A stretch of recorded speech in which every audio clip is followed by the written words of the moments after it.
समंदर में जलता जहाज।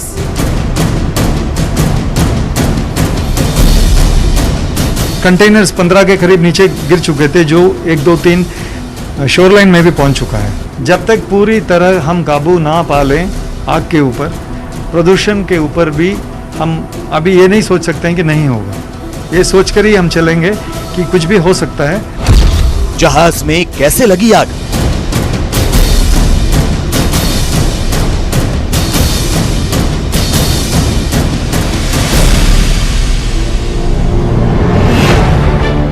कोलंबो के पास गहरे समंदर में तैरता एक जहाज अचानक आग के गोले में तब्दील हो गया।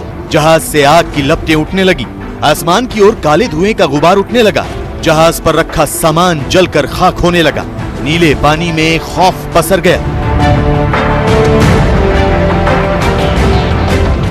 डर था कि जहाज में फंसे लोगों की जान पर न बनाए। डर था कि जहाज पर रखे सामान से पर्यावरण को बहुत ज्यादा नुकसान ना पहुंचे। लिहाजा बचाव दल को फौरन रवाना कर दिया गया। आसमान में हेलीकॉप्टर उड़ान भरने लगे। कई जहाज आग बुझाने के मिशन में जुट गए।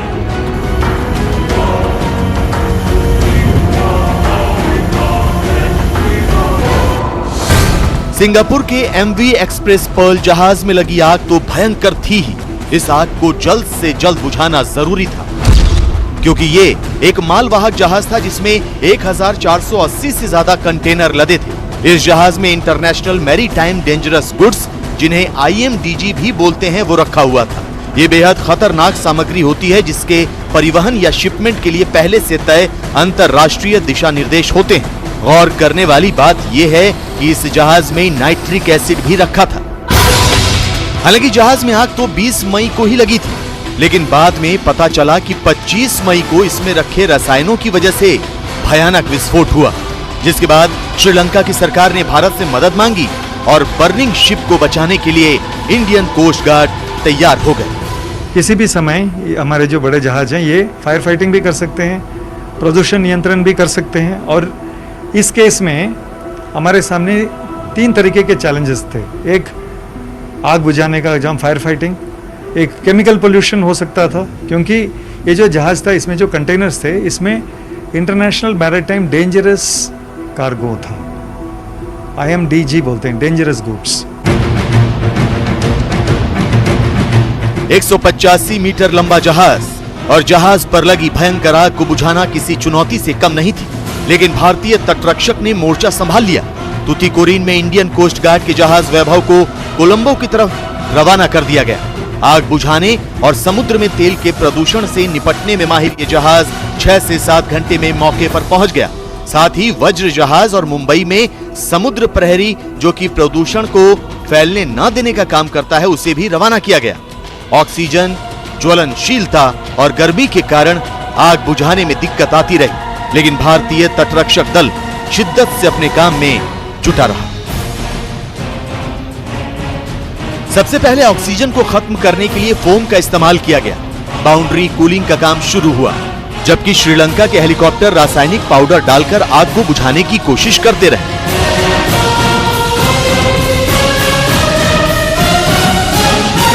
हमने सबसे पहले ऑक्सीजन को के लाइन्स वो काटने के लिए हवा में से जो, उसके लिए हमने फोम का इस्तेमाल किया। और साथ में हीट जो इसमें बढ़ा हुआ है इतना आग के कारण, उसके लिए हमने बाउंड्री कूलिंग बोलते हैं, चारों ओर से पानी डाल के बाउंड्री कूलिंग का काम शुरू कर दिया। और श्रीलंका एयरफोर्स के जो हेलीकॉप्टर्स थे, उन्होंने ड्राई केमिकल पाउडर ऊपर से डालना शुरू कर दिया। बचाव अभियान में 4 नौकाएं और भारत के 3 जहाज शामिल हैं। इसके अलावा हेलीकॉप्टर से भी रेस्क्यू का काम किया जा रहा है। अब तक मिली जानकारी के मुताबिक इस मालवाहक जहाज में से चालक दल के 25 लोगों को बचाया जा चुका है। 2 लोगों को पैर में चोट लगी है और वो अस्पताल में भर्ती है। बाकी लोगों को कोलंबो स्थित एक क्वारंटीन सेंटर में ठहराया गया है। इंडियन कोस्ट गार्ड के मुताबिक बुधवार के मुकाबले जहाज से जो धुआं उठ रहा है उसका रंग अब काले से सफेद हो गया है, जिसका मतलब यह है कि जो ज्वलनशील पदार्थ है वो जलकर कम हो गया है। आग बुझने के बाद ही बताया जा सकता है कि समुद्र में कितना प्रदूषण फैला है। हालांकि कई कंटेनर भी समुद्र में गिर चुके हैं। कंटेनर्स 15 के करीब नीचे गिर चुके थे, जो 1, 2, 3 शोरलाइन में भी पहुंच चुका है। तो इसीलिए हमें ये अपनी नज़र में रखना पड़ेगा कि जब तक पूरी तरह हम काबू ना पा लें आग के ऊपर, प्रदूषण के ऊपर भी हम अभी ये नहीं सोच सकते हैं कि नहीं होगा। ये सोचकर ही हम चलेंगे कि कुछ भी हो सकता है। कोलंबो से करीब 18 किलोमीटर दूर उत्तर पश्चिम में सिंगापुर का मालवाहक जहाज जिस तरह हादसे का शिकार हुआ, वो कई सवाल खड़े करता है। सवाल ये कि ऐसे ज्वलनशील पदार्थों को ले जा रहे जहाज में आग लगने की घटनाओं को काबू करने के लिए पर्याप्त व्यवस्था होती भी है या नहीं। अगर कोई बड़ा हादसा हो जाता है तो जिम्मेदारी किसकी होगी और समुद्र में फैले प्रदूषण पर जवाब कौन देगा। फिलहाल जहाज में लगी आग पूरी तरह शांत नहीं हुई। जहाज का ज्यादातर हिस्सा तो खाक हो चुका है, लेकिन आग की लपटें अब भी उठ रही हैं, जिन्हें ठंडा करने की कोशिशें जारी हैं।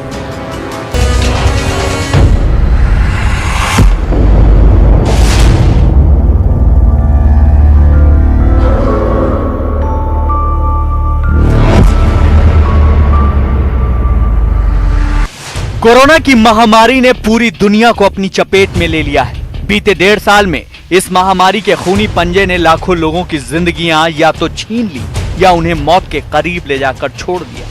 तबाही और बर्बादी का जो मंजर इस महामारी की वजह से दुनिया देख रही है, ऐसा मंजर बीते 100 सालों में कहीं भी देखने को नहीं मिला।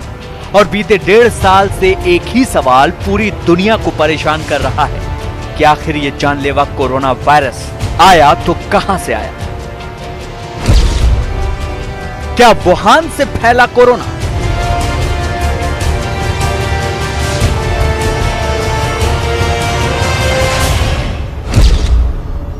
जांच की तैयारी में जुटा अमेरिका।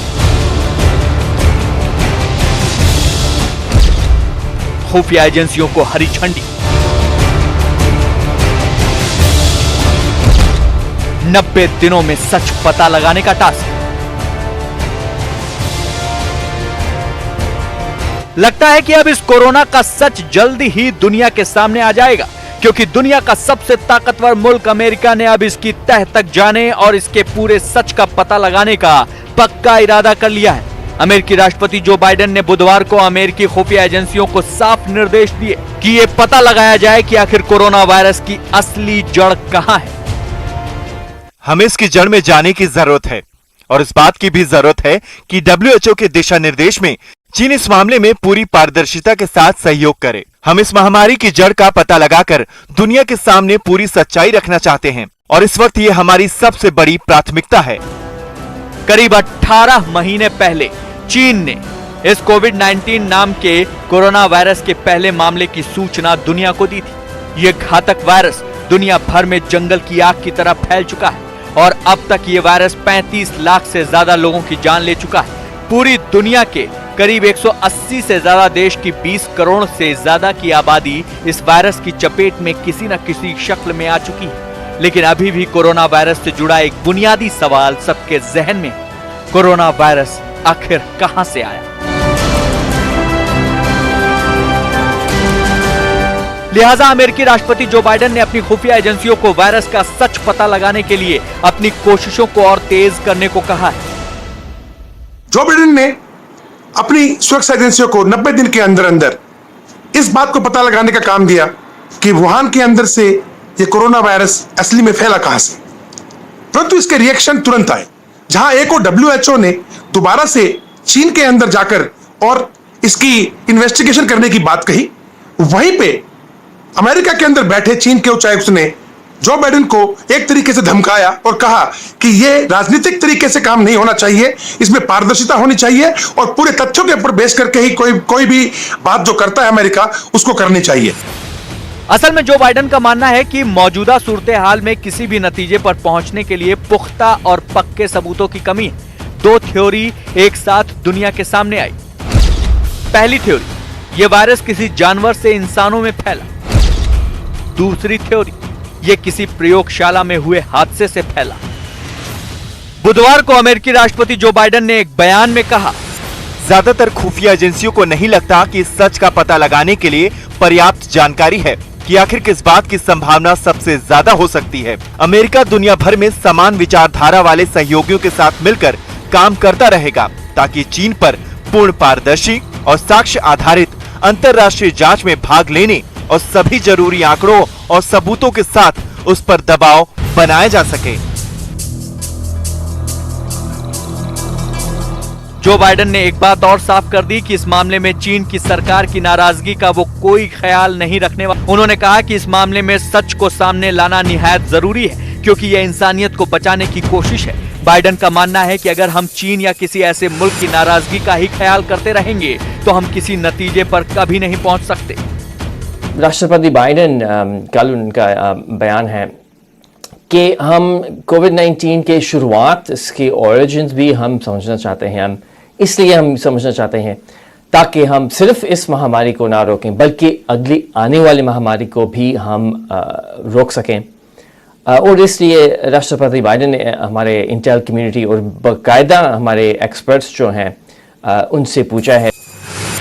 इससे पहले दुनिया भर के कई वैज्ञानिकों ने अपने लेख में दावा किया कि कोरोना वायरस चीन के वुहान शहर में मौजूद वुहान इंस्टीट्यूट ऑफ वायरोलॉजी में तैयार किया गया है। दुनिया के कई जाने माने लेखकों में से इंग्लैंड के निकोलस वेड के मुताबिक लैब के रिसर्चर कोरोना वायरस से मानव कोशिकाओं और मानवकृत चूहों को संक्रमित करने के लिए प्रयोग कर रहे थे। इस प्रयोग से ही कोविड-19 जैसा खतरनाक वायरस पैदा हुआ। बात साफ है, ये जानवरों से फैला नहीं है। इसको पहले ही चीन कृत्रिम तरीके से अपनी इंस्टीट्यूट ऑफ वायरोलॉजी जो वुहान की है उसके अंदर तैयार कर रहा था। इसका शायद कोई ना कोई एंटीडोट या फिर कोई वैक्सीन, जो इनकी चीन की बैटवुमन है शी झांगली साइंटिस्ट, उसने कहा भी था 2012 में कि वो इसका वैक्सीन बना सकती है और शायद बना भी ली गई हो। और यही कारण है कि वुहान के बाद पूरे चीन में ये कभी नहीं फैला। इन तमाम रिपोर्ट की रोशनी में अभी तक तस्वीर साफ नहीं हो पा रही। अलबत्ता सिर्फ एक थ्योरी पर सबसे ज्यादा शक है कि कोरोना वायरस चीन की वुहान लैब से लीक हुआ। ऐसे में अमेरिका समेत दुनिया भर के तमाम देश में एक बार फिर से चीन की वुहान लैब से कोरोना वायरस के लीक होने की जांच की मांग उठी है। अब जो बाइडेन को भी लोग डोनाल्ड ट्रंप के साथ कंपेयर करना शुरू कर दिया है कि जहां डोनाल्ड ट्रंप कहते थे कि ये चीनी वायरस है और इसके सबूत उनके पास हैं, और लेकिन एक्शन कुछ नहीं किया, उसी प्रकार से जो बाइडेन ने अब WHO को वापस से फंडिंग देने की बात की और इस बात से उनकी काफी किरकिरी हुई अमेरिका के अंदर। लिहाजा इस रोष को बढ़ता हुआ देख अब जो बाइडेन ने अपनी खुफिया एजेंसियों को और साथ में जो साइंटिस्ट हैं वहां के, उनको मिला के एक टीम बना के इस बात का पता लगाने के लिए आगे टास्क दिया है कि वो पता लगाएं कि कोरोना वायरस क्या जानवरों से इंसान में फैला या फिर ये वुहान लैब की करतूत है जो वुहान लैब से लीक हुआ। वुहान लैब से कोरोना वायरस के लीक होने की खबरों और अमेरिका के राष्ट्रपति जो बाइडेन के 90 दिनों में सच पता लगाने वाले ऐलान के बाद चीन ने ऐतराज जाहिर किया है।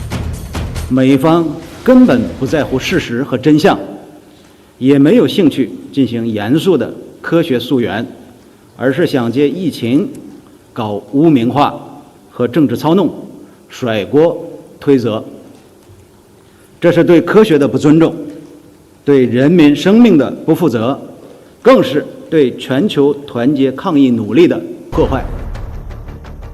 चीन के रुख से साफ है कि वो वुहान वायरोलॉजी इंस्टीट्यूट से कोविड-19 के लीक होने के आरोपों की निष्पक्ष जांच की अनुमति शायद ही दे, क्योंकि वो तो पहले से ही दावा करता रहा है कि कोरोना बीमारी पेंगोलिन से इंसानों तक पहुंची। यानी चीन कहीं भी इस तफ्तीश में सहयोग करता नहीं दिख रहा। दरअसल कोरोना के पैदा होने के मामले को लेकर जांच की मांग अमेरिका की नई रिपोर्ट सामने आने के बाद और तेज हुई है। इस रिपोर्ट में कहा गया कि चीन ने कोरोना बीमारी के फैलने की पहली खबर 30 दिसंबर 2019 को दी थी, जबकि उसके वुहान लैब के कई साइंटिस्ट और शोधकर्ता काफी पहले से ही बीमार पड़े थे। जब 2015 के कुछ दस्तावेज खुफिया एजेंसी अमेरिका ने बाहर निकाल के दिए कि चीन जो है वो पहले से ही बायोलॉजिकल वॉरफेयर करने की तैयारी कर रहा था, इसको घातक रूप कृत्रिम तरीके से देने की कोशिश कर रहा था, बात साफ लगती है ये मीट मार्केट से नहीं फैला, बल्कि चीन की वुहान इंस्टीट्यूट ऑफ वायरोलॉजी की जो लैब है उसके अंदर PLA की आर्मी और कुछ साइंटिस्ट ने मिलकर के इसके अंदर जो है एक कृत्रिम रूप से इसको एक बायोलॉजिकल बम बनाने की तैयारी की, बायोलॉजिकल वेपन बनाने की तैयारी की, और शायद उनसे या तो चूक हुई, लीक हुई या ये लीक किया गया। उधर WHO एक बार फिर वुहान लैब से वायरस लीक होने की जांच कर सकता है। WHO इस बात का फिर से अध्ययन कर सकता है कि कोरोना वायरस की उत्पत्ति और दुनिया भर में इसके फैलने के पीछे कहीं चीन की वुहान लैब तो किसी सूरत में जिम्मेदार नहीं। यानी एक बात तो साफ है कि अब कोरोना वायरस का पूरा सच सामने आकर रहेगा। और इसके लिए पूरी दुनिया ने चीन के शी जिनपिंग और उसके गुरूर को ठेंगा दिखाने का मन बना लिया है और इन हालात में दुनिया की बड़ी ताकतों के टकराव के हालात बनने के आसार भी बन गए हैं।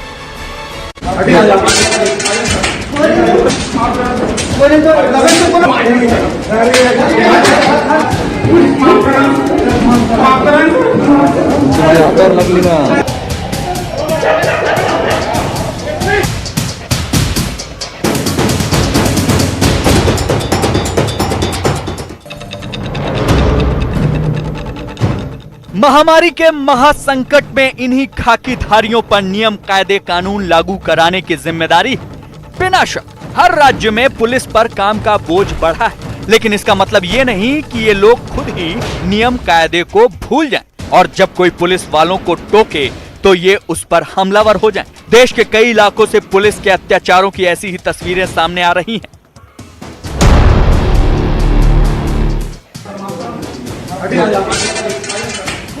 महाराष्ट्र के जालना में पुलिस एक आदमी को घेर कर पीटना शुरू कर देती है। पुलिस के घेरे से निकलने की कोशिश करने पर पुलिस वाले उस शख्स को पकड़कर फिर दीवार से सटा देते हैं और इसके बाद शुरू कर दिया गया लाठीचार्ज।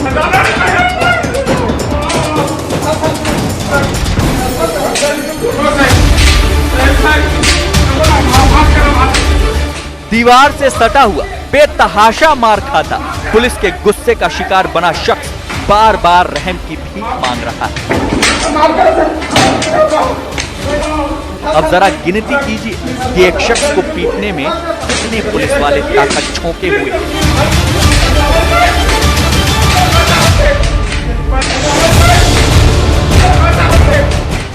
एक के बाद एक पुलिस वाले उस पर लाठियां बरसा रहे हैं।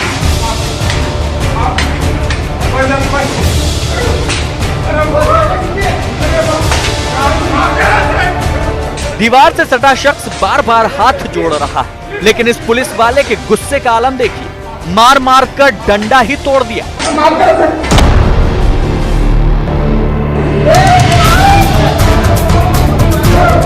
पुलिस के लाठी बरसाने का अंदाज दिखा रहा है कि वो कितने गुस्से में है। लाठियों पर लगाई जा रही ताकत बता रही है कि पिटने वाला कितना दर्द झेल रहा है।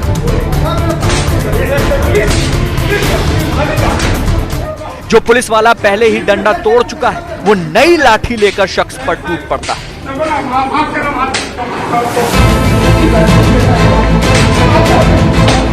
अफरा तफरी, मारपीट और लकड़बग्घों की तरह शिकार करने वाले इस जंगली सीन में अचानक एक डॉक्टर नजर आता है जो शख्स को बचाने की कोशिश करता है, लेकिन पुलिस वाले माफी मांगते हुए उस शख्स को जमीन पर गिराकर मारने लगते हैं। पुलिस वालों का इतने पर भी मन नहीं भरता तो वो लगातार शख्स को पीटते रहते हैं। एक बार फिर ये पूरा वीडियो देखिए।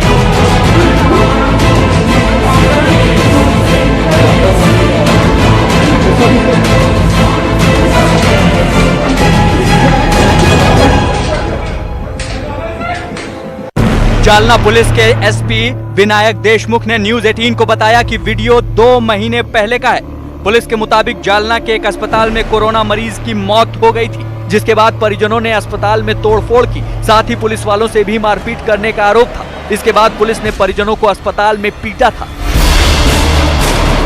यानी मुकदमा दायर करने से पहले खाकीधारियों ने अपना गुस्सा निकाला और मन भर कर आरोपी को पीटा।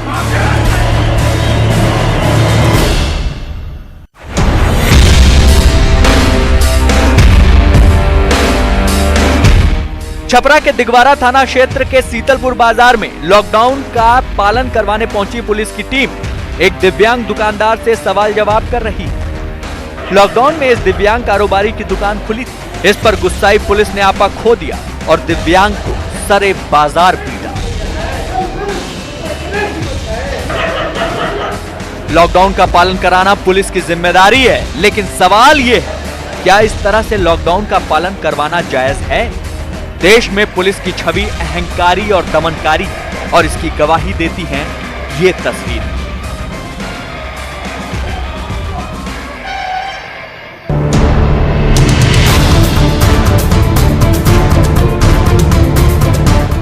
खाकी वर्दी पहने खड़ी ये महिला लखीमपुर खीरी के थाने में है, लेकिन जरा गौर करें, इसने मास्क नहीं पहना है। मौके पर मौजूद एक जागरूक महिला नागरिक ने जब सवाल पूछा, there is a mask by the way, आपका मास्क कहाँ है? तो ये जवाब उसके अहम को ऐसा चुभ गया कि आपा खो दिया। महिला पुलिसकर्मी को लगा कि भला एक आम आदमी की क्या हिम्मत कि कानून लागू करवाने वालों से मास्क के बारे में पूछे। गुस्सा ऐसा कि फोन छीना और पटक दिया। देखिए किस तरह महिला पुलिसकर्मी का चेहरा सवाल से तमतमा उठा। There is a mask by the way, आपका मास्क कहाँ है? कोरोना टाइम चल, ऑब्वियसली बताओ। जिस युवती का मोबाइल तोड़ा गया, पूरा किस्सा उसकी जुबानी सुनिए। मंगलवार रात को पलिया कोतवाली गई थी, जहां महिला कांस्टेबल ने मेरे साथ बदतमीजी करी। मैंने उनसे सिर्फ यह पूछा था कि आपका मास्क कहाँ है, आपने मास्क क्यों नहीं लगा रखा? तो उन्होंने मेरा फोन छीन लिया और मेरा फोन तोड़ दिया और बदतमीजी से बोली कि बताऊं अभी तुझे, और मुझे मारने पर आमादा हो गई। मेरी एसपी साहब से यही गुजारिश है कि महिला कांस्टेबल के खिलाफ सख्त से सख्त कानूनी कार्रवाई की जाए। न्यूज 18 के खबर दिखाए जाने के बाद महिला पुलिसकर्मी पर एक्शन लिया गया है। 2 से 3 दिनों में किया जाता है।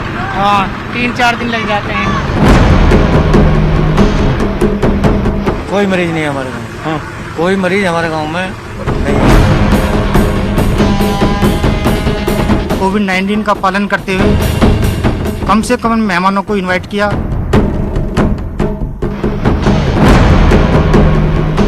कोरोना की दूसरी लहर में देश के कई गांवों में वायरस की रफ्तार और स्वास्थ्य सेवाओं का सच आप न्यूज 18 पर देख चुके हैं।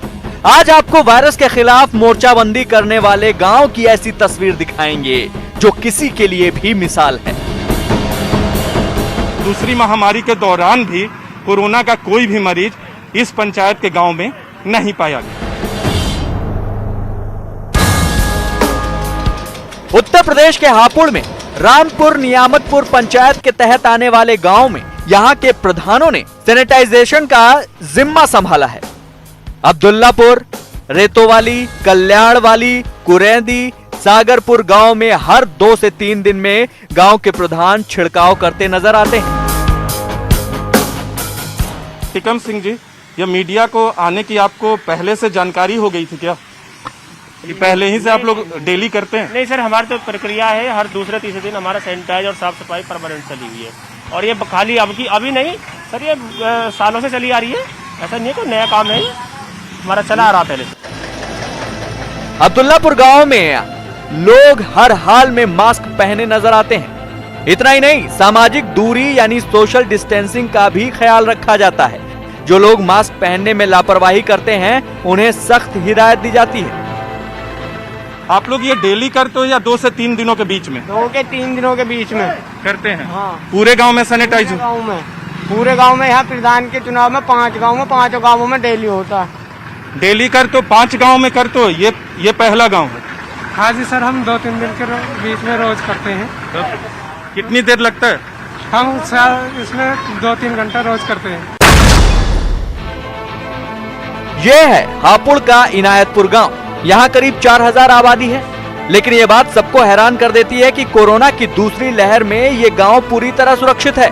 यहाँ अब तक एक भी कोरोना मरीज नहीं है। न्यूज 18 की टीम जिस वक्त इनायतपुर गांव पहुंची उस समय 30 लोगों का कोरोना टेस्ट हुआ, लेकिन एक भी आदमी पॉजिटिव नहीं मिला। इसकी सबसे बड़ी वजह है कोरोना से बचाव के लिए हर नियम का पालन करना, यानी साफ सफाई और मास्क से लेकर टीकाकरण तक हर उपायों को अपनाया गया।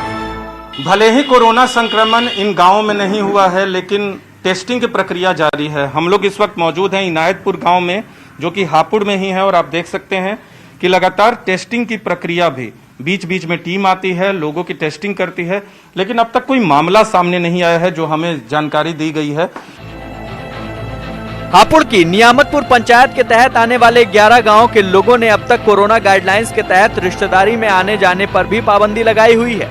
इतना ही नहीं, यहाँ के युवा से लेकर बुजुर्ग तक सब लोग जल्द से जल्द वैक्सीन लगवाना चाहते हैं।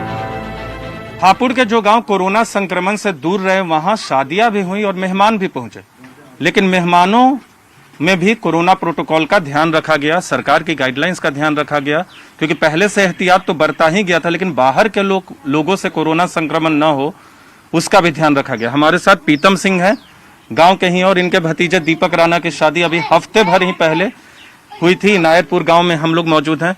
दीपक जी, तो किन प्रोटोकॉल का ध्यान रखा और कितने मेहमान को बुलाया था और क्या क्या ध्यान रखा था आप लोगों ने?